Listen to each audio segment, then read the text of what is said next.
Good evening, I'm Praram Vadhal. Let's begin with the main stories. Homework underway to amend laws related to political parties with the objective of prohibiting electoral alliances and increasing thresholds. Minimum vote requirement for recognition as national parties being proposed.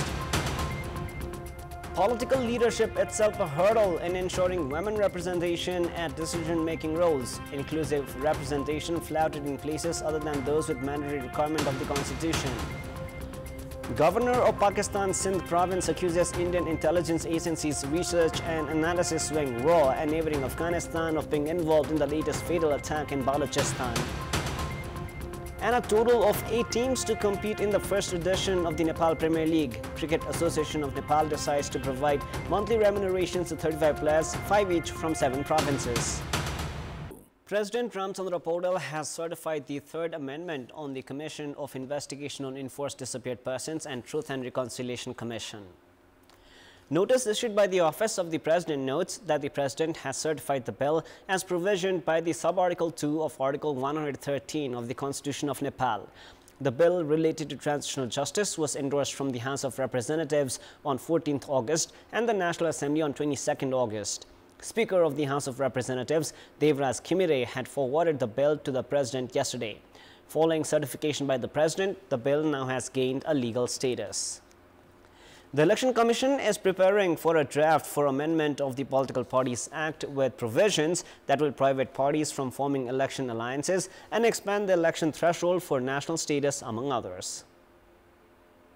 Amid debates over whether parties should get to form alliances during election, the Election Commission has begun preparation for an amendment draft to the Political Parties Act. It includes proposal to prohibit partnerships ahead of elections. This, the Election Commission says, is because of frequent disputes in alliances, and it adds that such partnership could not show the real public's mandate. The Commission has held preliminary discussion with parties on this and formed a committee under Election Commissioner Ram Prasad Bhandari. The committee includes representatives of Ministry of Home Affairs and the Ministry of Law, Justice and Parliamentary Affairs. राजनीतिक दलहरु बीच एउटा गलत खालको अभ्यास पनि देखिएको छ जस्तो विभिन्न विचारधारा राजनीतिक आस्थाको आधारमा दल गठन गर्ने र पछि गएर चाहिँ निर्वाचनको समयमा चाहिँ गठबन्धन गरेर कतै जनतालाई अलिकति झुक्क्याउने किसिमको काम भइराछ कि जनमतको कदर नभइराछ कि भन्ने जस्ता विषयहरु पनि देखिएको हुनाले यस्ता गठबन्धनहरु चाहिँ नियमन गर्नुपर्छ यो व्यवस्थालाई चाहिँ कानूनबाट हटाउनु पर्छ भनेर चाहिँ अहिले हामीले यो छलफल गरेर प्रस्ताव गर्न खोजेका छौं. The Commission is also preparing to propose for an expansion in the election threshold provision. At present, parties need to win at least one electoral constituency and have 3% votes to receive national status. The new proposal is to make it mandatory for parties to win a threshold vote in local and provincial levels as well to be a national party. The Commission has, however, yet to determine the threshold. संघमा प्रदेश र स्थानीय तहमा उहाँहरुको प्रतिनिधित्व होस् राजनीतिक दल प्रति जनताले अपनत्व पनि लिनुपर्छ भन्ने हिसाबले चाहिँ भएको अब तपाईले ठ्याक्कै पर्सेन्टेज खोज्नु भयो तर हामीले अहिले पर्सेन्टेजै प्रस्ताव चाहिँ गरिसकेको अवस्था चाहिँ छैन छलफलमै छ. The Election Commission is also preparing to tighten provisions on party split, which at the moment is allowed if the splitting side has at least 40% lawmakers and central members. The Commission is proposing to make it mandatory for an elected lawmaker to stay in the same party for whole term.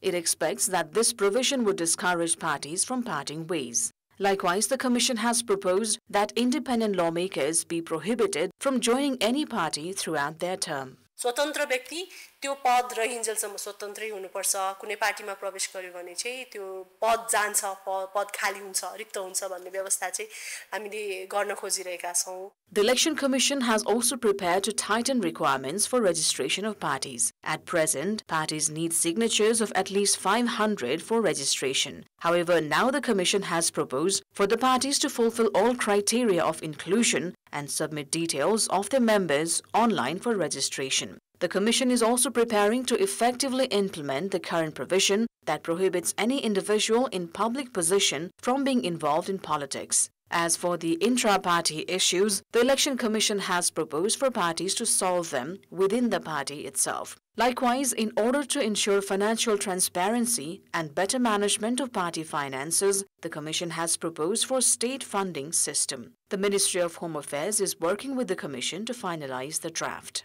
अहिले अब निर्वाचन आयोगले गृह मन्त्रालयसँग गर्नुपर्ने coordination गरिरहेको मैले बुझेको छु। हाम्रो तर्फबाट यो कानुन महाशाखाहरू नै सहसचिवले त्यसमा चाहिँ सहभागिता जनाइरहनु भएको छ। Ruling alliance partners Nepali Congress and CPN have agreed there is a need to amend the current constitution. The legworks by the Election Commission for an amendment to the Political Parties Act at the same time has raised question if it aligns with the constitution amendment efforts by the ruling parties. It is now time for our segment Public Polls, where you text us with your opinion. Public Poll. Before we ask today's question, let us take a look at the result from yesterday's poll. Yesterday we had asked, what should be done to control the trend of falling victim to the temptations by human traffickers? 25% were for A, take action against traffickers, 55% were for B, establish an effective government mechanism, and 20% were for C, raise awareness. And here is our today's question. What do you term the preparation of the Election Commission to prepare the draft of the law which prohibits electoral alliances and increases thresholds? Your options are A, respecting public vote, B, effort to restrict fringe parties, and C, conspiracy of large parties. The voting is on. Type NEWS, select your option A, B, or C and send it to 34001 to share your opinion with us. Statement of Prime Minister KP Sharma Oli about his aspiration of a woman Prime Minister has drawn wide attention. No woman has ever become the Prime Minister, the executive head of Nepal so far. Now, despite the aspiration of Prime Minister Oli to have a woman Prime Minister being positive, participation of women at decision-making levels of political parties is very poor. Of the 13 officials of the largest body of the House of Representatives, Nepali Congress, only one is woman. Of the 19 officials of CPNL, the party of Prime Minister KP Sharma Oli himself, only 2 are women. Among the 22 officials of CPN Center, there is only 1 woman. Of the 21 officials of CPN Unified Socialist, there are 3 women, while Rashtriya Swatantra Party's 9 officials include 3 women. Rashtriya Prajatantra Party has 3 women officials, while Janamat Party has 4. And because of the mandatory requirement provision by the Constitution, central committees, province assemblies and local levels have 33% representation of women. Except for that, no party has ensured 33% representation of women in leadership and officials level. Nagarik Unmukti Party, represented in the parliament, is led by a woman. It shows that political parties themselves are not in favor of women in leadership role or have not contributed to enhancing the capacity of women. Except for the places with mandatory requirement of 33% women representation provision by the Constitution, inclusion of women has been ignored at constitutional parties and political appointments, including ambassadors. The Constitution has also provisioned for a woman in either the Speaker or Deputy Speaker of the House of Representatives and one among the Chair or Deputy Chair of the National Assembly. Political parties have appointed women as the Deputy Speaker and Deputy Chair at the 2 houses, meaning women have been ignored the leadership roles at the 2 houses as well. 33% women were elected to the House of Representatives, while 36% were elected for provincial assemblies from the general election of 2022. Of the 275 members at the House of Representatives, 92 are women, while among the 550 Province Assembly members, 197 are women, and the 59-member National Assembly has 22 women. This representation has been possible only because of the mandatory requirement of the Constitution. Meanwhile, the 25-member Council of Ministers, led by Prime Minister KP Sharma Oli himself, has only 3 women. It is not that women have not reached the leadership roles. There are examples of women holding positions of the President, Chief Justice, Speaker and Chief Secretary. However, the political parties themselves have not been able to increase women representation at decision-making levels. Therefore, the talks about a woman as the Prime Minister has only been limited to a topic for speech so far. It is imperative for the parties to walk the talk and enhance the capacity of women to ensure women in leadership roles on merit. In our Public Voice segment, we've asked in several provinces what should be done to raise the participation of women in decision-making level. Let us now take a look at what they had to say.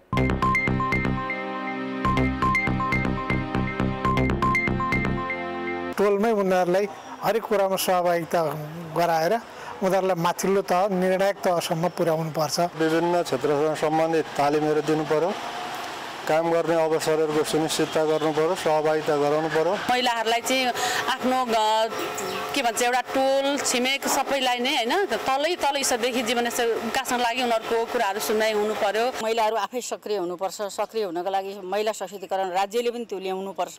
आर्थिक, सामाजिक र राजनीतिकमा जिम्मेवारी सहित सक्रिय बनाउनुपर्छ, अनि मात्रै महिलाहरू नेतृत्वमा पुग्न सक्छ। एउटा महिला सक्षम हुनलाई 10 जना महिलाले चाहिँ साथ दिनुपर्छ।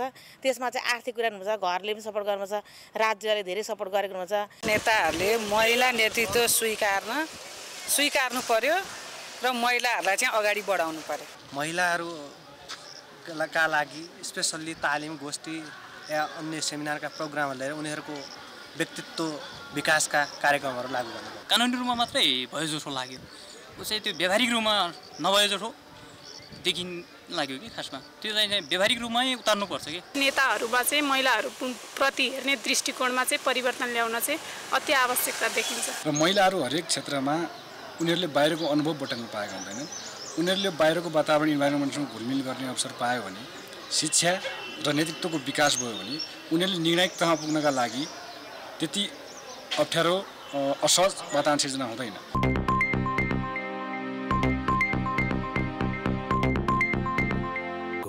Ruling party CPNL has said that CPN Center chairperson Pushpa Kamal Dahal has been making statements to disturb the social atmosphere and has protested against it. Today's secretariat meeting of CPNL held at the party office in Chasal concluded that Maoist Center chairperson Dahal had been making statements to disturb social harmony following his exit from the government. At the meeting, UML Chair and Prime Minister KP Sharma Oli said that making statements against social harmony was Dahal's old habit, which is continued. CPNL has also shared concerns about such remarks of Dahal. आफ्नो राजनीतिक भविष्यमाथि अलिकति अनिश्चयको तुवालो मडराउँदै गरेको भएर हो कि party भित्रै नेतृत्वको बारेमा च्यालेन्जहरू उत्पन्न हुन थालेपछि हो कि विषयान्तर गर्नको निम्ति उहाँले समाजलाई एक ढङ्गले अलिकति भड्काउने खालका कुराहरू गर्नुपर्छ। बारम्बार उहाँले बंगलादेश, श्रीलङ्का जस्ता कुराहरू गर्नुहुन्छ। के त्यही बाटोमा लग्न खोज्नुभयो उहाँहरूले? अहिले बंगलादेशले जुन बाटो जस्ता खालका घटनाहरू त्यहाँ अनफोल्डिङ भइरहेका छन् या श्रीलङ्कामा गत वर्ष जे भए उहाँहरूले खोजिया त्यस्तै हो। The UML Secretariat meeting also concluded that the national economy had revived in 1 month of formation of the new government. Share market had witnessed growth and the government works had gained momentum. The party has also taken the certification of the bill related to transitional justice as an achievement. Today's meeting of the House of Representatives, which is tasked with the responsibility of formulating laws and raising issues of public concern, also ended with blame games. Instead of raising issues of public concern, most parliamentarians spent their time making allegations against each other, with the ruling parliamentarians furnishing their rebuttals against Tuesday's remarks of CPN Center chairperson Pushpa Kamal Dahal. The opposition parliamentarians defended themselves. Ruling parliamentarian Padam Giri made a strong allegation, saying more than half leaders of Maoist Center headquarters would be jailed if the gold smuggling case was seriously investigated. Maoist Center's Chiring Lama alleged CPNL Secretary Yogesh Vatrai of raising donations in the name of armed conflict. Nepali Congress General Secretary Gagan Kumar Thapa alleged Maoist Center Chair Dahal of engaging in politics driven by vengeance. Making a statement targeted towards Rashtriya Swatantra Party Chair Ravi Lamichhane, Thapa suggested to wait for the report of the Proof Committee. The parliamentarians raised the issue of the receivables of the NEA today as well. UML parliamentarian Gokul Baskuta stated that it was Pushpa Kamal Dahal who directed NEA Managing Director Kulman Gesheng not to collect due fees. In reply, Maoist parliamentarian Devendra Paudal said that the ruling parties had no topics other than Maoist Center, Pushpa Kamal Dahal and the NEA. Meanwhile, parliamentarian of Rashtriya Prajatantra Party Roshan Karki said that the parliament was being held hostage by daily quarrels of large parties. Considering the nearing festivities, a few parliamentarians drew the government attention to intensify market monitoring. The parliamentarians urged the government to pay attention towards inflation, increasing number of accidents and infections of dengue and cholera.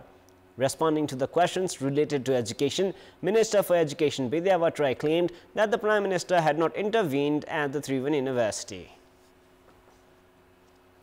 Now, CPN Center chairperson Pushpa Kamal Dahal has warned of staging protests if the ruling coalition posted two-thirds majority. Addressing a press meet organized in Thangadi of Koilali today, Dahal said that he had already reminded the ruling parties of the condition of Bangladesh and Sri Lanka and warned of protests if the government posted two-thirds majority. He also said that two largest parties of the parliament forming a government was unnatural. उहाँहरूले घात गर्नुहुन्छ कि भन्ने आशंका पैदा भएको छ। उहाँहरू पछाडी जान चाहनुहुन्छ। अहिले संविधान संशोधनको कुरा हामी 2/3 भयौं भनेर ल्याउन खोज्नु भएको छ। मैले अहिले बढी त भन्दिन, उहाँहरूलाई 2/3 को घमण्ड चाहिँ नगर्नुस् है। तपाईहरु सुध्रिनुहोस्। राम्रो गर्नुभयो भने अझै पनि हामी समर्थन गर्छौं। तर तपाईहरुको लक्षण राम्रो गर्ने जस्तो देखिया छैन। 2/3 को अहंकार गर्नुभयो भने बंगलादेश र श्रीलंका सम्झिनुहोस् भनेर अस्ति सम्झाएको मात्रै छु। In a separate context, Dahal said that there was no possibility of change in the party leadership at the moment and denied rumors about the party being on the verge of a split. Time now for the international news.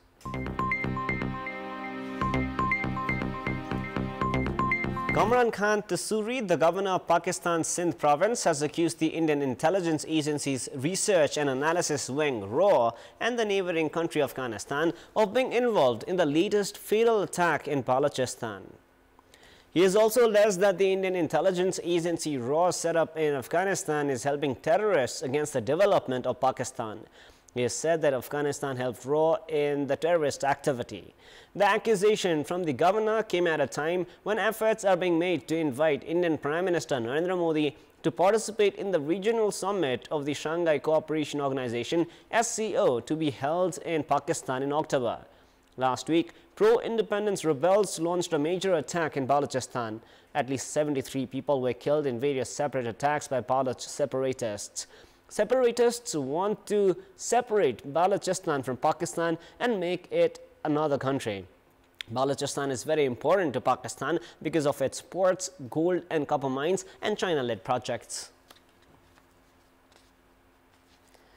Now, Japan has been hit by one of its strongest typhoons in decades. According to international media, at least 4 people have been killed with more than 80 injured. Torrential rain and gusts of up to 252 kilometers an hour hit the south of the country, although the typhoon has now weakened to a severe tropical storm. More than 5 million people in the south of the country have been told to evacuate. At least 237,000 homes are without power and more than 700 flights are cancelled. Japan Airlines says 271 flights were cancelled today, affecting 14,700 passengers, and another 280 flights scheduled for tomorrow have been halted as well.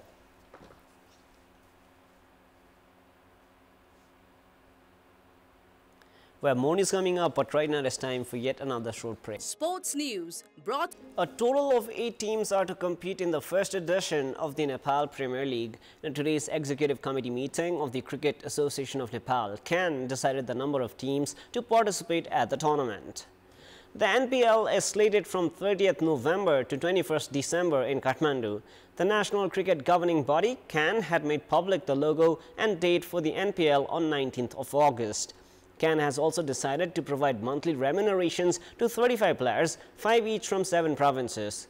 A monthly salary of 15,000 rupees for 2 women and 3 men cricketers from each province will be provided from the date of 31st of August. While CAN is to release the budget for the salary of the 35 players, contracts would be signed by the related provinces. The meeting also decided to provide 300,000 rupees each to the players and coaches of Team Nepal who participated at the ICC T20 World Cup in the United States of America and West Indies, while the support staff will be provided with 150,000 rupees each. Among other topics, CAN has also discussed about Adil Ansari, who has been cleared by the court on case of match fixing.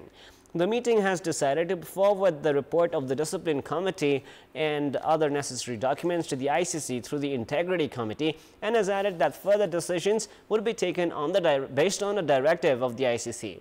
Meanwhile, a 3-member National Selection Committee led by Lekh Bahadur Chetri, including Yunil Shrestha and Murtuza Hawari, has also been formed. That is all for the moment. Up next is the news in Nepali. Thank you for staying with us. Goodbye for now.